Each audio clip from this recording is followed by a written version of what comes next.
Hey guys, Jacob here at ePoolSupply. Today we're going to go over the Caretaker pressure gauge and all the applications that it goes with, and also how to install it on each of the applications. So let's go ahead and dive in. So this little guy, that's our Caretaker pressure gauge assembly. It goes on the factless valve, so it goes in the complete 5 ports, both 5 ports, and then it also goes on the UltraFlex pressure assembly, which is actually right here. So if you have an UltraFlex valve, this is for number 1 and number 2. What it'll do is it just screws on the end of here, but however, if you have the 4-7-2 kit, it comes with the gauge installed. But that's a whole different valve than the normal 5 port that most of you are familiar with. But yeah, so the pressure gauge, this is actually universal for a lot of different gauges out there for different manufacturers of pop-up heads.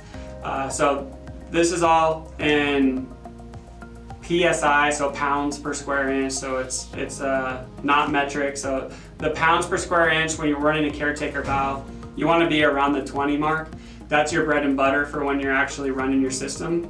If for some reason your gauge is stuck, say it's like at 30 or if it's at 5, obviously check the flow of your system, but that's usually when it's time to replace your gauge.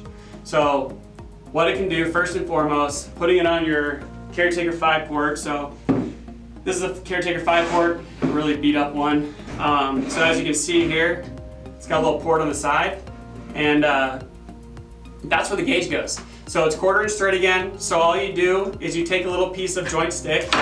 So joint stick is a different version of Teflon tape. You never ever want to use Teflon tape on these valves because it is a little too thick and it'll actually expand the valve and crack it. So what you do is you kind of massage it on here really thick. There you go. So you kind of get all of the joints.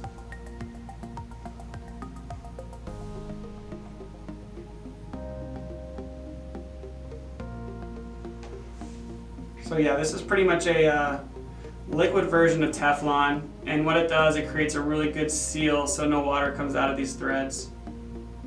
But it also creates not too thick of a surface so you're not cracking that valve. So let's put that away. This stuff is gross. So what you want to do is when you put this thing on, you only want to hand tighten it. Find your threads and it should go on like butter. So it should go on really smooth. You just keep going until you find until it gives you a little bit of resistance, and then stop. If for some reason you see a little water dribble come out of there, give it another 1/4 turn and then stop again. So again, very common that along this seam right here, if you over tighten it, you're gonna split that seam and now you gotta buy yourself a whole new valve. So that would be terrible if that had to happen. So then, obviously, the same deal with the Caretaker UltraFlex. A little secret is this gauge will actually work on a blue square lid and also the Paramount 6 port lid. So as you can see here, there's these plugs that come from the factory with both of them on here. You just undo those plugs and put the Caretaker gauge on there, and now you can use the gauge for both of these as well. So yeah, so that right there is the Caretaker pressure gauge assembly. Yeah, it's always good to have a good working gauge so you can understand the flow of your system and if it's working or not. So, oh yeah, that's pretty much it. So, I'm Jacob with ePoolSupply. Thanks for watching. Hey everyone, thanks for watching. Subscribe today if you haven't subscribed. Check out the links below, and we got a lot more content coming your way. Thank you.